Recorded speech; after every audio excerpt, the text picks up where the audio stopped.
Okay friends, आजको भिडियोमा चाहिँ म कुरा गर्न चाहदैछु यो टेक्नोको तर्फबाट आउने टेक्नो पोभा नियो भन्ने फोनको बारेमा। यो फोन चाहिँ लगभग तपाईले 22,000 मा चाहिँ नेपालमा लन्च भएको छ अनि यसमा चाहिँ तपाईले पाउन सक्नुहुन्छ 6GB को र्याम, 128GB को चाहिँ इन्टरनल स्टोरेज भएको यो भेरिएन्ट रहेको छ।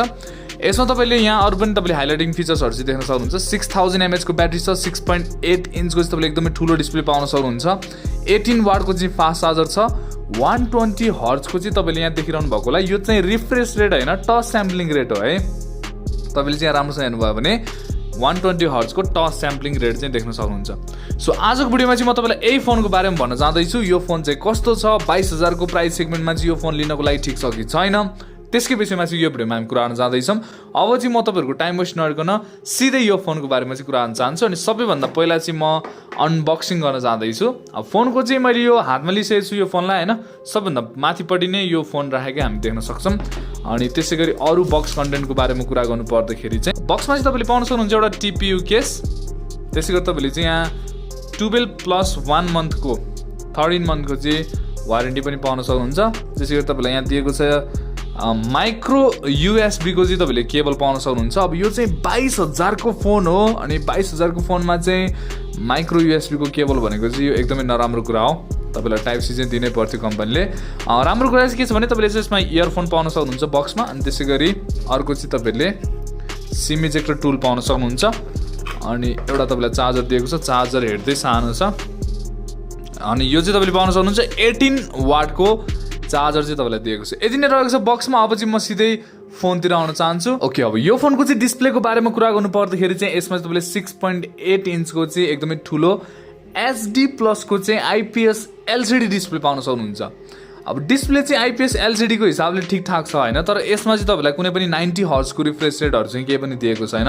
अब यो प्राइसमा चाहिँ तपाईले अलरेडी एमोलेड को साथमै 90 हर्ट्ज चाहिँ देख्न थालिसक्नु भयो। त्यही भएर चाहिँ टेक्नोले चाहिँ यहाँ के गर्नुपर्छ भने तपाईलाई चाहिँ 90 हर्ट्ज को डिस्प्लेहरु चाहिँ दिनै पर्छ यदि IPS LCD छ भने। अनि त्यसैगरी यसमा चाहिँ तपाईलाई फुल HD को दिनै पर्थ्यो जस्तो लाग्यो मलाई, किनभने 22,000 को प्राइसमा चाहिँ फुल HD को डिस्प्ले नै हामीले देख्न थालिसकेका छौं धेरै कम्पनीहरुबाट। 120 हर्ट्ज को तपाईले यसमा टच स्याम्पलिङ रेट चाहिँ पाउन सक्नुहुन्छ। सो टच स्याम्पलिङ रेट चाहिँ राम्रो छ, तर तपाईले डिस्प्ले चाहिँ त्यस्तो धेरै राम्रो चाहिँ पाउनु भएको छैन।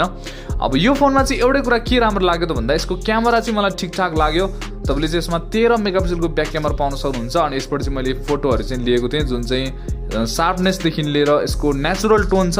तपाईले यहाँ फोटोहरु हेर्नुभयो भनेदेखि चाहिँ एकदमै नेचुरल साइडमा तपाईलाई फोटो दिएको छ। त्यसैगरी तपाईले चाहिँ यसमा फुल HD को 30 fps सम्मको भिडियो लिन सक्नुहुन्छ, अगाडिबाट पनि अनि पछाडिबाट पनि दुवै क्यामेराबाट तपाईले फुल HD 30 fps सम्मको भिडियो लिन सक्नुहुन्छ। अनि भिडियोको क्वालिटी पनि मलाई डिसेन्टै लाग्यो, त्यस्तो धेरै नराम्रो छैन। जे होस् तपाईले फोटो र भिडियोको क्वालिटी चाहिँ त्यस्तो धेरै नराम्रो चाहिँ पाउनु भएको छ हैन। प्राइजिङको हिसाबले कम्पिटिसनमा जाने खालकै छ, तर फेरि त्यस्तो धेरै राम्रो पनि छैन किनभने यसमा चाहिँ तपाईले एकदमै विक प्रोसेसर पाउन सक्नुहुन्छ। फ्रन्ट क्यामेरा ब्याक क्यामेरा दुईटै क्यामेरा चाहिँ मलाई डिसेन्ट लाग्यो, त्यस्तो धेरै राम्रो पनि हैन त्यस्तो धेरै नराम्रो पनि हैन। क्यामेरा चाहिँ यसमा मैले ठिकठाक पाएँ।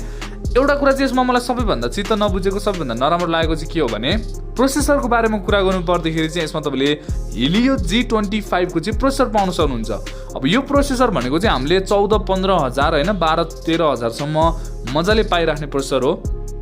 टेक्नोले चाहिँ तपाईहरुलाई यो प्रोसेसर चाहिँ 22,000 मा दिइराको छ। सो यो चाहिँ मलाई एकदमै चित्त बुझेन। तर राम्रो कुरा चाहिँ के छ भने तपाईले चाहिँ यसमा 6GB को र्याम पाउन सक्नुहुन्छ अनि 128GB को चाहिँ इन्टरनल स्टोरेज पाउन सक्नुहुन्छ। अब प्रोसेसरै नराम्रो भइसकेपछि र्याम र स्टोरेज राम्रो भएर नि केही पनि फरक पर्दैन किनभने प्रोसेसर मेन हो जस्तो लाग्छ मलाई परफर्मेन्समा। झन् बजेट फोनहरुमा त तपाईले प्रोसेसर राम्रो पाउनु भएन भनेदेखि त परफर्मेन्स एकदमै डाउन हुन्छ।